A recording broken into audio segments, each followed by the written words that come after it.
Hello and welcome back to the Luton Town Tactical View only career mode, and I feel like I start every single one of those videos with an apology, and here we go again. Yeah, apologies for the impromptu week off, I just needed it, quite frankly. The real life saga, admittedly, this particular chapter of it, there is light at the end of the tunnel, finally, and we can probably get to our regularly scheduled programming very soon. Nearly there, nearly there. What that means is, we've got this today, we'll have the final part of this season on Friday, and all being well, Formula 1 next Monday. But also because of the kind of scattershot approach to these uploads, because of what's been going on, I was intending to really get through a season of this effectively per month. That's not quite happened. This is effectively a trial run. It's my first ever EAFC videos. I wanted to bring you along for every step of the way, make sure you didn't miss anything. I might need to alter the approach. Much like the Formula 1 videos, I might need to just sort of bring you in at various checkpoints throughout the season, make them kind of like 4 videos per season, something like that. Then I can do one a week, and that'll be one per month. We'll see. Kind of like we did with the Football Manager. So start of the season, December, February-ish, around where the League Cup final would be potentially, and then in the end of the season, of course. So it's likely what's going to happen, just to make sure I get this series done more than anything, but we'll see. We're back to this particular episode and what it will contain. It will be the entirety of the rest of this month, because an FA Cup semi-final against Leyton Orient, as baffling as that is, should be winnable, which should in theory leave us with 5 games in May, should we not absolutely mess that up. And aside from another away day at the Etihad, getting fed up of going there frankly already, but even though last time was quite successful, hence the FA Cup semi-final there. But aside from that, looking relatively kind on the run in now. I'm back on the main page. Next fixture you can see it there against Bournemouth. We are 1 point ahead of them. On 34 points already with that relatively kind run in, I'm feeling like job's done almost certainly on that front. Could genuinely now be a case of how high can we actually get?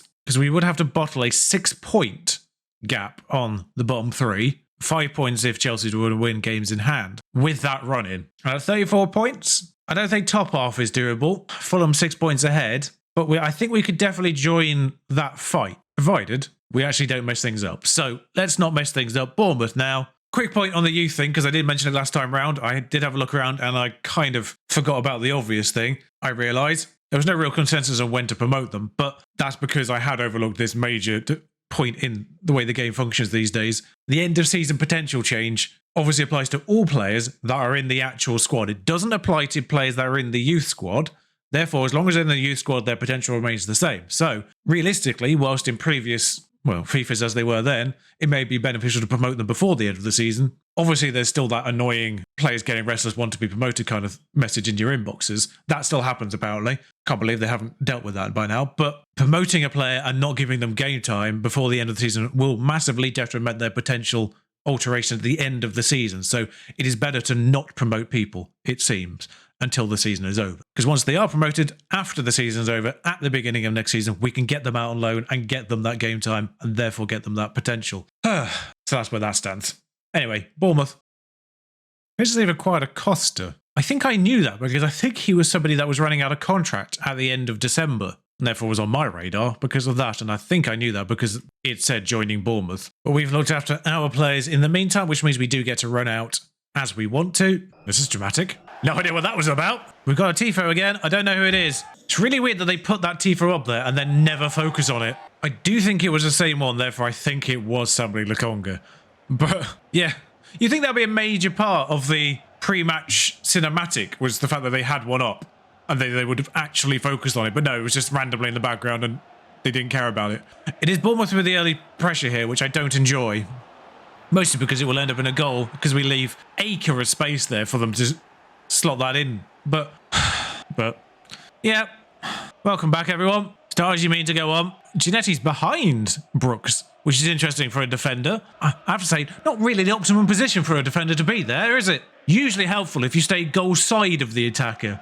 We may have to do something about the formation. I stuck with the 5-back because that's what Luton had originally, and therefore then I just picked a 5-back that fit the gegenpress system. But frankly, realistically as well, youth-wise, we're getting a lot more midfielders and forwards than we are defenders. So it may be beneficial in the long run to do it that way as well. As Ogabini's in.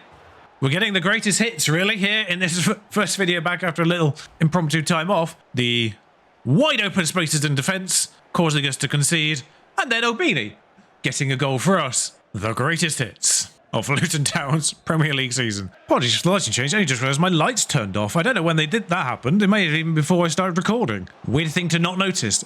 But there we are. As Bournemouth are very good at just passing a ball around our box. Somehow they got that ball through Giannetti, not sure how, but it's a decent save by Kaminsky because, you know, goalkeepers can't catch the ball in EAFC 24. And thus is a corner, which, you know, we concede 80% of the time. But not this time, we've got it clear. Bournemouth looking threatening again, but are stopped by Vitic this time. Sambi Lokonga's turn to charge forward. There's an evolution in the Ultimate Team right now where Vitic is actually one of the better options. And I'm just genuinely tempted to do it because, well, he's here in this mode. Takatito back to Doherty. Options. Twice. It's 2 times the Doherty. I genuinely don't know how to pronounce his name if I'm honest. Commentators at the weekend, match of the day pronounced it Doherty. The game pronounces it Doherty. Then again, the commentators also pronounced Matt Doherty, so... And we've been through that palaver before. There we are. It's his first goal. And considering this 5-back system, genuinely surprised that's not happened more often. I do wonder if a 3-5-2 system would actually work better in that respect. But the problem is you actually have to train them as left mids to start off with, but then have them defensively capable. In a game mode like this, Martial has scored. I think I just randomly invented a whistle in my head there that I heard because I thought that was about to be called back for some reason. That's why I did celebrate, but Martial scores his second. I mean, I don't know how he could have been offside considering the cross came in from basically the byline, but I was expecting something to cancel that out. But Martial uses his head, and that's Neto in goal, isn't it? I noticed Bournemouth IRL had Travers in goal, and predictably he messed up. Sorry, Travers. Not a Premier League goalkeeper. We've been through this before. I presume Neto's injured. There's no reason why you wouldn't play him. Also, just as a side note, and as a Newcastle fan, Nottingham Forest, if you don't want to play your Champions League quarter-finalist goalkeeper, we'll take him at Newcastle. Dubravka's been a great 7, but Vlachodimos would certainly be an improvement in that response, as they get one back. I'll take Vlachodimos here, frankly, as well, but the Nottingham Forest in-game naturally play their best goalkeeper. As we see, once again, why we need a better one. Kaminsky, actually, some good solid saves at the weekend IRL. Unfortunately, in game, I might as well just have a paper bag in goal. Would have the same kind of strength and flexibility. Let's be real though, goalkeepers in general are a bit rubbish in this game. Well, that's a red card. Not even a foul. Fouls on goalkeepers. Thank God Rothwell can't hit the target there. Otherwise, that would have been dangerous. Is that Solanke for Semenyo? No, who's coming on for Semenyo? Oh no, Solanke left, didn't he? He went to somewhere in Spain that I genuinely didn't see coming. He was one of those weird transfers in January. I've just remembered that. It's probably why Bournemouth aren't doing as well now, because they got rid of the one person who can actually score regularly. That being said, they are facing us, so they have put 2 on the board today. Takatita with a great ball to Ogbini. That will find Doherty. This is actually good passing play. It's Doherty again. Scoops it to the back post where Takatito slams it at Neto. Good save. Ooh, that was a really good chance, actually. I better be penalised for not getting out quicker. That was borderline from Neto, apparently, on the old time front. Mepham finds Smith, who I thought might have been offside there momentarily. Smith again. Where are we going with this? I don't know where they're going with this, but Charlo Adams has played Traore in, and maybe they have found a replacement for Solanke. Just weird they didn't start him. Now, which Traore is that? Because there's one that plays in Italy, and I'm wondering if he is that one. But then I think there's one that's already in the Premier League, like a Hamed Ben Traore. He might actually be at Bournemouth already. Fortunately, I don't get to see his first name. He wasn't one of the people scoring in another match on the day in the top right corner, because then you only see their first name. Thank you for reminding me on the old next fixture from there. It's back to the Etihad once again. Great game for the neutrals. I don't understand the huge open gaps in a 5-back system. Corner cleared for now. Second phase time, where we will normally be punished. This is actually a second phase. Ah, good. Sinistera, Brooks, Traore, finding an angle.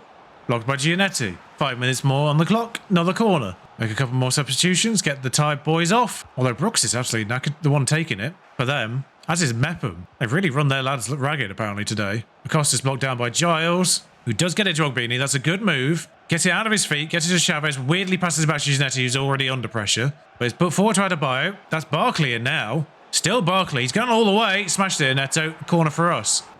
Vitic and Giles off. More of the tired lads.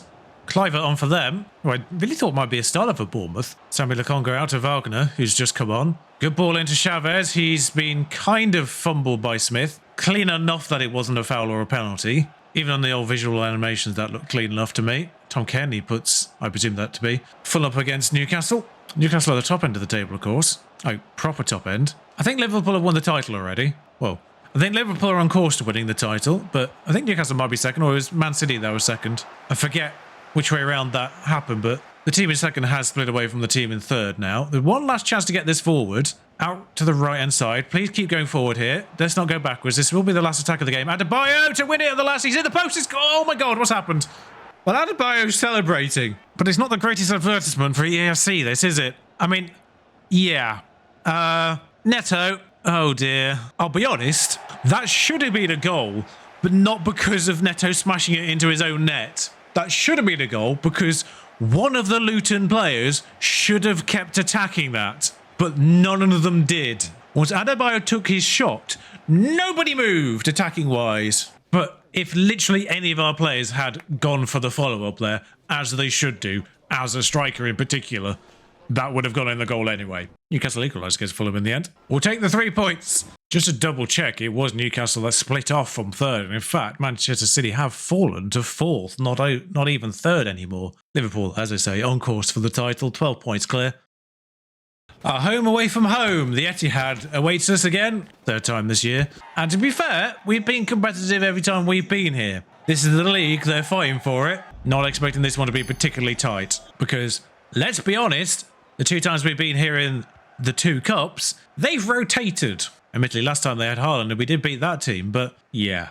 This one's full strength. I actually see Kevin De Bruyne this time round, who has not featured in either of the previous 2. There's Alvarez and Haaland. Are they playing 4-2-2? Well, admittedly, they are playing Kovacic instead of Rodri, so I don't know what's going on there. But nonetheless, Martial's actually coming away with this, remarkably.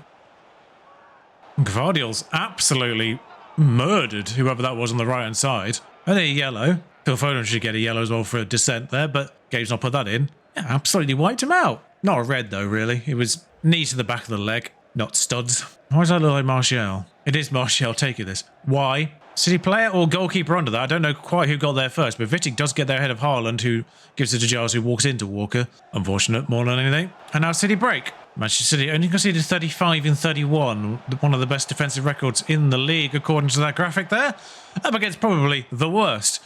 Ogbini, Decatito, finds Martial, plays it back to Ogbini, who tries to scoop it away, fails. Ruben Dish with a good clearance. Vitic unnecessarily skillfully away from Haaland there. Decatito gets it to Ogbini in the box, who smashes it past Ederson. This is a turn-up. It's happening again. Well, it is not in the script. Ederson may have a smiley face tattooed behind his ear. He's not going to be happy about that one. Ogbini with all the time just to pick a side, and I don't know if Ederson just guessed wrong originally and was wrong-footed there, but smashes it past him on the right-hand side rather than near side. And it's the old familiar on the score sheet. I wonder how many times the announcer's going to be saying that going forward. Incredible challenge from Doherty there. All right. Manchester City in the final third. They're going to try and do the long throw to Haaland, which doesn't go to plan, but I'd probably say he gets it following a tackle, but he doesn't. As we come away with the ball once again. This time it is Ogbini near side. Still Ogbini near side. Still Ogbini. Don't understand what he's done there. But Lockyer, weirdly, actually just sidles past Alvarez, I think that was. Unfortunately, the attack was similarly unconventional and had a predictable ending. As Kovacic to Alvarez. De Bruyne. I do think De Bruyne might be playing the Rodri role, which is interesting. But I think this might be a 4-2-2 from them. De Bruyne playing the more defensive of 2 midfielders, evidently, weirdly. Giles to put this into the box. Is Tecatito under it? Arguably the shortest man on the pitch. Although De Bruyne has got advanced this time around, so maybe they're just picking and choosing who goes forward and who doesn't. Ogbini, great ball to Giles. Just about keeps it in and then absolutely fumbles the first touch. We confused Kyle Walker more than anything there by not actually tackling him. De Bruyne, good ball to Alvarez. Passes back and ends the half. Clearly he wasn't aware of the time. Just reset the lighting there. I think that actually might be the first time I've had to do that in this game. I know it's been a problem that they've not fixed. Somehow that maintains in the Luton possession, although Walker just tackles him and job done. Haaland can't get that ball through Lockyer. Lockyer can get that to Tecatito. There's a ball to the left with Chavez. Martial's doing all right there, but not the best exact option to pass to. Giles slides it through to Ogbini. Ruben Diaz puts his foot in. And there is Rodri. Answers the question I had earlier. Not injured, just not starting. And as we all know, Manchester City don't lose games that Rodri starts in. I don't know how that statistic works if he's ever substituted on. But Tecatito. Ogbini! It's another good save. Walker for Ake is the curious substitution. Now they don't really have any recognised fullbacks on the field because Gvardiol and Ake, arguably more centre-backs by trade. I mean, great movement. That's nearly 2. Another corner. We're under it. That's another corner. This time it is Gvardiol underneath. Rodri gets his head to it and kind of confuses Vitic. And actually, Man City do get to run at us now. But Alvarez just decides to give us the time to get back in defence. So thanks for that, Julian. De Bruyne dinks it out to Phil Foden. And Bernardo Silva back to Ake. And yeah, we're all fully back now, I imagine. So thanks for that, lads. I mean, it might not really matter because, you know, Manchester City. But if they decide to actually turn on the expert passing play, then there's not really much we can do about it. Although Rodri goes from distance, the old classic, doesn't succeed. Ogbini, unfortunately, is knackered. So we'll come off in the next round of changes as we are struggling to get the ball off Manchester City now. But as long as we just keep them passing around and then get our foot in when they do get into a danger position, like this one. Kaminsky saves, but this will stay in play. And Giles concerned me. Giles has concerned me more there. Oof. Martial, why are you heading it backwards? I mean, it's one of those rare occasions where there was actually somebody up with you there that you could have headed it to. We've all seen those random headers on where there's nobody ahead of you. This time it actually was viable, and he's headed it backwards. Classic. Ball's just landed a bit awkwardly there in a couple of occasions as well in a row. But Ogbini's got this one. Martial's available. He does have an assist in Jesus Corona. Little bit out of sight just because of the way that people were making their runs there. But that's fallen to Ogbini. I'm not sure if that was intentional or not. I think he's tried to chip Ederson there. We might not actually get to make our substitutes again. It's one of those games. Oh, there was a ball to Haaland available. It still is, actually.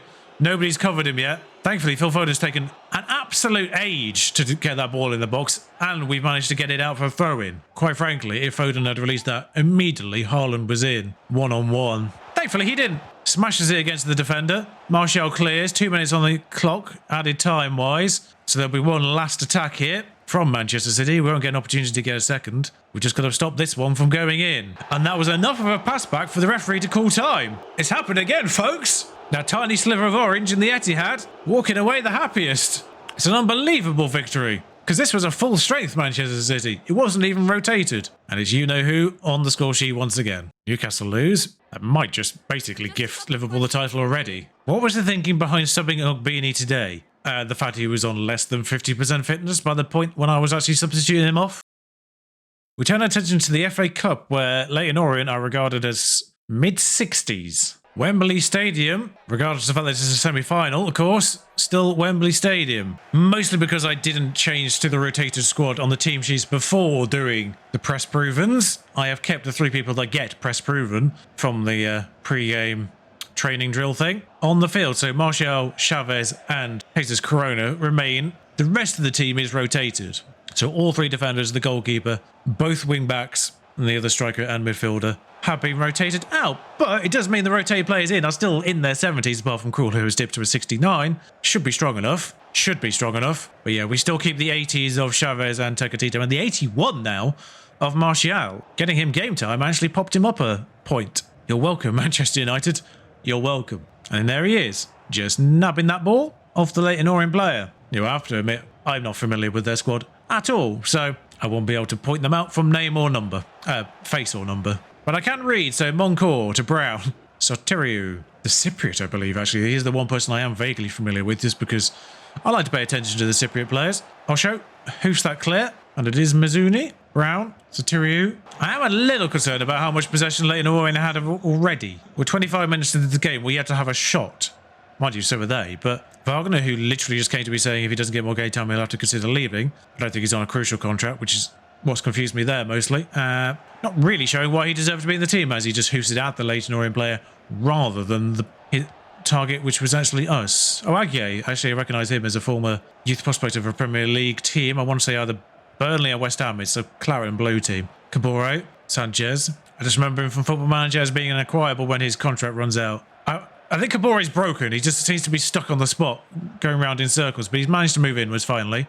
Chavez with one of the worst passes you'll ever see. Wagner does manage to claim that off the Leyton Orient player, though, and it's back out to him. I feel like the Leyton Orient formation, for whatever reason, is confusing our wingbacks because they seem to just get stuck when they get the ball. Sanchez, Martial, dips inside. And that's what happens when you put in a Premier League striker against a, I want to say League One team, but they might be League Two these days. I'm not fully certain. Either way, mid 60 rated. I would say it mid 60 rated, surely it's got to be League One, but the best player on the pitch, statistically, reputationally, gets the deciding goal as things stands. It would be nice, though, if we popped another couple more in here, just to feel a little bit more confident. Well, I think that will count as a shot. Fully certain if it was. Quill plays it short, and that'll actually probably just end the half, because by the time we get the ball into the middle, that minute of extra time has gone. Adebayo. Chavez absolutely mugged off by Moncourt there. Just well and truly stopped him in his tracks. Kabore, once again, seems to be confused about where to go. Are they playing a 5-back? No. I'm trying to think of why he would actually be confused. Adebayo makes that too.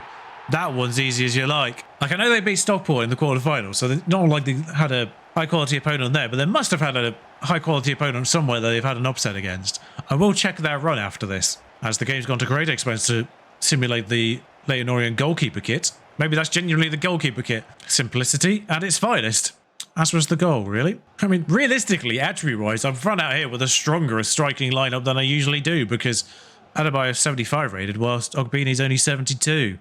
And yet, Adebayo's the rotation. And there he is, picking the ball up. Back to Adebayo. I made one tweak. I made a couple of tweaks to the instructions of this formation. That's it, just smash it against them twice. That's bound to go in eventually. Originally, I had both strikers on the stay forward. I've now changed one to come back. And it's the central attacking midfielder that's going to be staying forward from now on. Instead, already it feels better. I made the change halfway through the Bournemouth game, and I made the change prior to the Man City game. So now it's permanently changed. And it feels better. It's the only thing I've changed. I also changed the width. I've just reduced the width defensively as well, because I figured if I just keep narrowing it, eventually there will stop being gaps. And point proven there, it feels like. The voice 2 runs into the third. Admittedly, it is Leyton Orient, but Man City had the similar problems. Now we'll go out to Kabore, who once again doesn't really seem to know what to do once he's got the ball. We'll get off our higher rated players now, just to make sure we make them a little bit easier fitness-wise for the Nottingham Forest game, which is only in a few days. Much of the bench options aren't exactly weak. We've actually had less passes than Leyton Orient, but we've made them count. Archibald for them. El Mazouni. Superb defensive work from the number 35 there. I think 35 is Doherty, who's just come on as a right back. So I'm not quite sure what he was doing there. Cool saves, put that up behind again. I think realistically there's just enough time for Leyton Orient to get 2 goals. So if we can just... Oh no, Doherty's 45, sorry. 35 is Wagner, the left back, which is why he was making such a baffling run. Well, we had a dumb goal go in our favour. This one goes against us. The thing is, he doesn't even attack it once it's kind of gone loose. Like, that's a tackle, and then he doesn't actually attack the ball. He runs away as if he's disappointed, which proves it wasn't intentional. Okay, you can argue taking off our better players is going to obviously weaken the team, but the players I brought on, Lokonga 74 rated, Barkley 74 rated, Ogbini 72 rated, and by far our top goal scorer. Should have been enough to put this to bed and make it 3, realistically, but now I'm concerned. Oh, now I'm really concerned. Did I just manifest this? I said they had just enough time to make it 2-2. No idea where my defenders were. The only advantage here is, I presume, Leyton Orient are going to be gradually weakening their team as their players get tired, whereas ours will maintain itself pretty much, ratings-wise. I mean, that's irrelevant if our players just decide to be defensively useless, though, of course. Ogbini back to Sambi Lokonga. Finds Doherty. Sanchez. Ross Barkley decides to forget he's playing football there and lets the ball run. Archibald tries to dink it over. No idea what they're doing, but it's panned out well for them. This is worth saying, Krul has been our cup goalkeeper, apart from I think when we played Manchester City, and I think I may have played Krul against Fulham, even. Mazzuni's turned Nakamba. Superb work from Nakamba. It's 3-2 to them. And you'll get substituted for that because what the genuine flip, marvellous. We get an extra substitute, and I'm just going to pop it on for Giles at left back. Wagner's actually really still quite fit. I think he must have relentless of some form. So I'm going to pop him in central defence because I think he is still relatively tall on that front. Aerially, we've just been pathetic though today. We've lost every single header, I feels like. Adebayo's in, Adebayo's in. Well, this feels scripted. How has he missed the target from there? Like, I don't mind the goalkeeper saving it. He had it covered, but he's missed the target altogether, which feels wrong. I'd have hit the target from there. I'd have probably scored as well because my shot would have been so weird. The goalkeeper wouldn't have predicted it. Great work from Doherty there. I know in Football Manager that there's that weird kind of conspiracy theory that if you make changes, things go wrong. Does that apply to EAFC as we get one last chance? Ogbini charging. He's going to be able to attack this from an angle, I think. It's going to be a corner. As whoever's on the other side of this semi-final draw is going to have, well, actually, I'd probably say the easiest final of all time, but we're not under that. Ogbini puts it out to the edge of the box. Sammy Lokonga tries to work her way around. It's going to be another corner if we allow it, which they don't. Not going to lie, the way those goals went in, it does feel scripted because they got nowhere near our goal until they tackled the ball into the net. And then all of a sudden, they got an equaliser. And then they scored a goal in extra time through the worst defending I've seen possibly all season. And that includes in the 5-0 losses. Spurs. Oh, well, Spurs are going to win a trophy. Good for them. Both teams on 40 points. Both teams arguably safe. The games remaining are all about pride and it would be quite nice to recover some after that ridiculous game. An early wayward pass sees a Nottingham Forest goal kick. Shows you how wayward it was. Hudson-Odoi was sublime at the weekend. In real life, Takatito takes over, though. Martial, Ogbini, Turner in goal. That is weird, actually, because they do have Vlachodimos, and Vlachodimos is 82 rated in-game now, which actually makes him one of the best goalkeepers in the Premier League in the game. Might actually be more than Pickford, or the same as Pickford, who, you know, is England number one. By the way, I love how basically every football game rates both Ramsdale and Pope better than Pickford, and yet Pickford's still England number one. In real life, someone's got to be wrong. It's wild. Hudson-Odoi, don't let him get on his right foot. Our knee, straight at Kaminsky, thankfully. That's cleared. Martial heads it sensibly to Chavez. Chavez finds Martial. Martial, Takatito. Giles, Takatito. Back to Giles. That'll be a throw-in as Danilo puts his foot in. Just the wrong side of the corner flag from a Luton perspective. Chavez should have gone inwards. He's found Ogbini acrobatically for some reason. Sammy Lokonga, edge of the box. We'll try. Straight at Niakite. Niakite been injured. I feel like I've not seen him play for Forest. I know Mario was sublime at the weekend, but I didn't see who his centre-back partner was. Or I don't recall, anyway. Great touch from Ogbini as he can get on his way. Bit of a counter-attack going on here. Stretching their defence. Ogbini's pulled them wide with an insane ball to Chavez, which actually did pay off, and then Chavez messed it up. Alanga is injured as well, isn't he? Toffolo at left-back, though, for them today. Doughty. Intercepts. Takatito. We'll find Martial. Martial. Chavez. Sammy Lokonga. Martial. Takatito. Ogbini. Distance. Turner. Save. This is Lokonga to put the ball in. Not superb. Vitic. Edge of the box. Chavez. Plays safely back to Vitic. Sammy Lokonga takes over. Digs past the Forest player who does commit a foul but is advantaged. Forest have acquired Pinnock, I noticed, in central defence there. Off Brentford. Good block though. Corona from this side. Lockyer was under it, but Turner's hand got there first. Awani heads it, well, almost to himself, really. Hudson-Odoi, though, rushes to cover that. And Lockyer with an unconventional tackle. Maybe accidental, more than anything. Ogbini, Dougherty, sort of does the defender a little bit. Takatito just gives it to Niakite.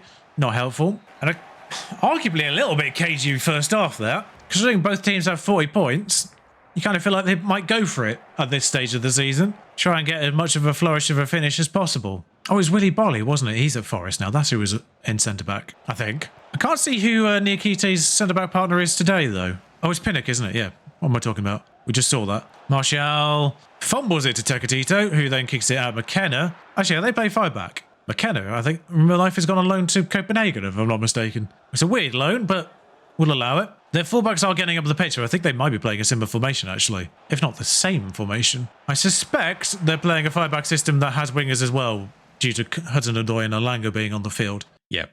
5-3. Ogbini finds Giles. Giles into Ogbini. Tackle by Dominguez. Nobody reacts to the loose ball. I do get a little fed up with that, but not a huge amount you can do about it. Alanga. Straight through to Dominguez. Thankfully, that was not a great shot. Martial and Dougherty off. I might start playing Kabori as their first choice again. I know he scored earlier on, but I'm not being massively impressed, and it's probably just the fact he's on his wrong foot more than anything. I know he can play right wing back, but terrible cross from the left-hand side there. I bet left wing back's not been that great either. And we get punished. If we can't make any of our forward momentum count, then this is just what's going to happen. Eventually, the opponent will get a chance, and they'll just smash it in. Not a huge amount Kaminsky can do about that one, if I'm honest. Can't blame him for that. Just a good strike. Vitic coming forward of all people. Draws a foul off the Forest player, at least, as he loses possession. Gives Sanchez an opportunity to put this ball in, admittedly to Neco Williams, but Giannetti volleys it to Wagner. Back post, McKenna. Our player was waiting, but had no chance of getting anything out of that. Chavez not quite got an angle. Back to goal. Niakite tackles him through his legs, the way that every defender will do in the box. That's a risky move. really. One he's got away with. Danilo draws Tom Lockyer out of the central defence. Williams is there, being hounded by Adebayo, but too many Forest players with a lot of space there. I don't like that. Lockyer is turned. Kaminsky at least gets his hand to that one. Montiel on for Niakate. That's a weird one. Oh yeah, they're not playing Montiel. You forget his left or right back, but I think he's left back, isn't he? Usually ahead of Toffolo. That's what was surprised. That's why I was surprised to see Toffolo. I knew I was surprised to see Toffolo. I just couldn't remember why. Might even be out on loan, Toffolo, in real life. I can't remember. Yeah. Definitely behind Montiel in the pecking order, usually, if he is indeed left back. Ball's put in. Ogbini's there. I mean, Kaminsky's celebrating as if he's just won the FA Cup, which, you know, he won't be now, thanks to Tim Krul. But kind of overdone celebration for getting a point, really, against Forest, considering we were already on 40 points. It's kind of, you know, 40 versus 41. Not a huge amount of difference. But we'll take not losing from a morale point of view, just mechanically. With the last touch of the game, Ogbini just, wow, Villa smashed West Ham. West Ham have fallen off massively in this game. I like a team that never gives up, he says after our team gave up last game. If I remember rightly, Forest started quite strongly this season as well. In my favourite kit of the three for today against Wolves, who obviously play in orange themselves. Matthias Cunha, their danger man. Ogbini's got the better of a bounce there. Pulls it back to Martial, who smashes his Bueno. One of the Brenos. But we'll finish this episode out. The Molyneux here. Santiago Bueno underneath that again as Cunha gets the better of Vitic, unfortunately, on the bounce. And then Giles does one of the worst defensive movements I've ever seen. Recovers, though, to force Cunha to play it early, but bounce fortunately to Lamina there. Hwang Hee-chan having a decent season in real life. Injury a little bit hit, but well, it says Guay on the back. Or Guy, I don't know how you usually pronounce that. But Idrissa Gana Gueye, of course, at Everton. This one at Wolves, I presume, is a signee. Papa guy. I recognise the name, but I can't remember where he's from. And then a lead for Wolves, though. Very much knocks the winds out of our sails. Giles dinks inwards, almost draws a foul. Martial tries a first-time shot and fails miserably. Gets a corner, though, so not actually miserably, I suppose. Corner's bad, though. Jose Sarr gathers. A bit of a quiet season, Jose Sarr. I actually thought he'd left. I remember when he was like kind of the FPL god in goal a couple of seasons ago, and then hasn't really lived up. I mean, obviously, defence plays a part as a whole, but hasn't really lived up to that since. Obviously, last year it was kind of Pope with Newcastle again, the defence doing their bit. This year, there's not really been one. Giles, Giannetti, Vitic, finds Doherty, backheels it back to Vitic. Bit unnecessary there, Alfie. Giannetti, I've been pressed all the way up the field here, but plays it into Doherty. Doherty, terrible, Leyton Orient in the way. Bellegarde, Mr. Consistent for my FM save at the start of the year. Never really first choice, but consistent when he played. Ogbini had the opportunity to play Martial through, missed it. Tecatito plays it back to Sambi Lokonga, out to Doherty. Ball's played in, Breno's in the way. Every single time we try and get that ball in that box, it is thwarted. Somebody in the way every single time. So far, so bad. Lamina, unnecessary. Hwang Hee-chan tries too hard. Tecatito plays it into Martial. Martial has Doherty if he's onside. He is. Left-footed, smacks that on his right. It's happened again. We're almost bookending this episode with identical Alfie Doherty goals. There was one before his, unfortunately, at the start. But at the very least, the games contain identical Alfie Doherty goals. First time shot, saved. Second time shot, in. 1-1. Who has gone? Oh, Doherty, sorry. Well, this announcer's pronounced it Doherty. You see what I mean? Even the announcers in-game can't agree on how to say it. The one at the home stadium pronounced it Doherty. The one at Wolves Stadium pronounced it Doherty. Either way, we're about to concede. Oh no, we've got a foot in. We're good. Ogbini. Run, my friend, Chidozi. Run with your 97 base as standard. Wolves kick off the second half, and away we go. Yeah, the one thing I'm not a huge fan of is just how a central defender would just occasionally just get sucked in like that. Tom Lockyer. Now Vitic on this side is kind of getting drafted in. And now there's space for Cunha, and this is where we concede every time. They've not been told to step up, but yet they do it every bloody time. But this happens because one by one the defenders get pulled in. Vitic initially gets pulled in, then Giannetti, I didn't even notice that one really off the ball, kind of follows him once he's beaten Vitic and attacks the space where Cunha was rather than the space where Cunha is. It's really quite bad defending, and it's why I'm really, really keen to get away from a 5-back system, I think. Because I don't know why. I think that might facilitate it. Kilman with an incredible challenge. I think maybe with only two central defenders, they might think twice about doing that a little bit more. Ogbini, never mind. Well, this is actually completely bookending. Ogbini goal, Doherty double rebound on the score sheet both times. If we can let this one go to 4-3 as well, that'd be great. 23 goals for Chidozie Ogbini now. Kilman, a little bit loose from him, but Giles doesn't make the most of it. Wolves go to Man City. Next, I wonder if they can be as successful as we have been. Unfortunately, though, Wolves are actually looking dangerous here. Tomato ball rolls it away from Tom Lockyer. That was so simple, but so effective. Hwang Hee-chan, Lamino, edge of the box. Might go for it himself. He doesn't. Bellegarde will. Giannetti's going to get in the way of that, and that'll be a corner, unfortunately. Couple of tire legs out there. Ogbini and Jesus Corona off for Adebayo and Ross Barkley, who really hasn't done much off the bench, it has to be said. Really suffered. I think a decent season in real life. That was a reckless challenge, which got unpunished because of advantage. Lockyer, I'll say it again. Ross Barkley, massively, oh God, for sake, Tom Lockyer, but Ross Barkley, massively undersold by EA. I'll say massively, probably ought to be 76, 77, but certainly should not be a silver card. What are we doing? Ball headed on poorly, both teams with 88% pass accuracy. Adebayo gets his foot in, stays away from the defender. Giles, can he put it up the line? No, he can't. He nearly gets wiped out again. That probably would have been any other yellow card. Had he connected? Still don't think we've technically had the ball go out of play for them to yellow card the player who inevitably caused the advantage symbol to pop up. I wonder if it was the same player. What if the game even allows you to do 2 yellow cards after playing advantage? I don't think the player even got carded in the end, despite studs up through the back. Gone for it again. I think it might be Cunha. Dinked forward. Adebayo at the very least gets it sensibly to Wagner, who then hoofs it back at Adebayo. And that's not quite successful, but it has fallen to Giannetti. And we're building up for a final attack here. 88 minutes on the clock. Don't let them... No, never mind. Lockie's out of position. This is 3-2 to Wolves. Mind you, they've held the ball up. Chavez, Vitic. Like, if they'd gone for that there, that definitely would have been 3-2 because, oh God, we played it backwards. It's going to be 2-2. And that's that. Lovely. I'll take a point at Molyneux. The 2 wins, a loss against Leyton Orient, and then 2 draws to finish things off. The proverbial mixed bag. Chelsea lost again. Are Chelsea actually in danger? I thought they might drag themselves out of this, but are they actually in danger of relegation here? I'll tell you what, I'm going to get a little bit fed up if we keep asking me why I take Chiedozie Ogbeni off. But we'll look at the standings, and we are indeed now in that battle that I identified early on for 10th. Crystal Palace, 45 points as things stand. Only 3 points ahead of ourselves on 42. We're behind massively a goal difference of Fulham there, also on 42. Ahead of Nottingham Forest, who, if I remember rightly, were in the top 3 at the start of the season. They've dropped off horrendously. Brentford, Everton behind, but realistically a 12-point gap, 4 games to go. Unless we lose all 4 and somehow every team behind us gets ahead of us, we're safe. Sheffield United effectively relegated at this point. They're in the same boat. They need all 12 points from the last 12 points available, and for the 3 teams on 30 to get none. But Chelsea aren't out of this. Realistically, we're going to probably lose one of Chelsea or Brighton, and they both have good players. Chelsea play West Ham, I see there on that right-hand side. Then away at Forest, away at Brighton. That's the kicker there. Brighton versus Chelsea on the 15th of May.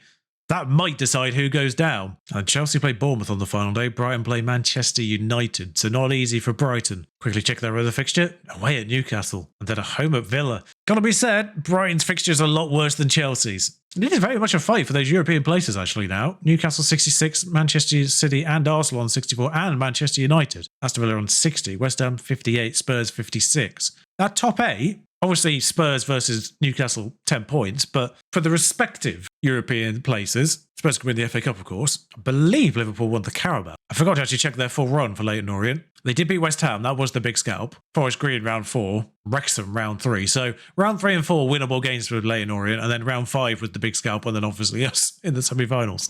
I know it was Fulham that won the Carabao Cup over Newcastle, so that's probably why the game is only showing 5 European spaces. I know there's only 5 guaranteed, but yeah, Fulham in the 11th. I'm going to deny someone Europe top 6 then, rather than top 7, provided Spurs win. Actually, if Spurs win, it would be actually just those 5. But it's very important for Aston Villa and or West Ham to nick that 5th spot if they want European football. But 4 games to go. We'll see how that one pans out for them. And of course, for us, it's all about just really being as high as possible now. I think we're safe from relegation. Statistically, 12 points ahead, 12 points on the board remain. Should be fine. But let's end this season with some dignity. I'm just looking at that goal difference in the background. 71 goals against. Fulham ahead, only conceded 43. Same number of points, 22 worse goal difference. That's our season in a nutshell. Thank you for joining me though. Thank you for being patient. I'll be back soon. I'll see you then. But until then, like, comment, subscribe. You know the deal by now. Ta-ra.